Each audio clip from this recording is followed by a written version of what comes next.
This video will show you how to replace the Nano-SIM-Card tray in your ThinkPad. The process in this video will work for the ThinkPad T14s Gen 7. You'll need a SIM tray eject pin and 5 minutes of your time. Caution: to avoid damaging your device with electrostatic discharge, work on a hard flat surface, use an anti-static wrist strap and mat, or discharge static by touching a grounded piece of metal.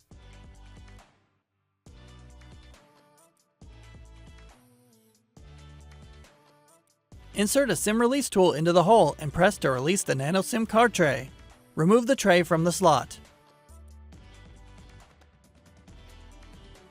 Insert the Nano-SIM-Card tray into the slot and press to secure. You can find links to additional resources such as self-repair guides and the Lenovo parts store in the video description.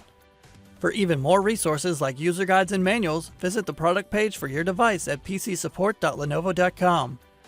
For more information on your Lenovo devices, subscribe to Lenovo Support on YouTube.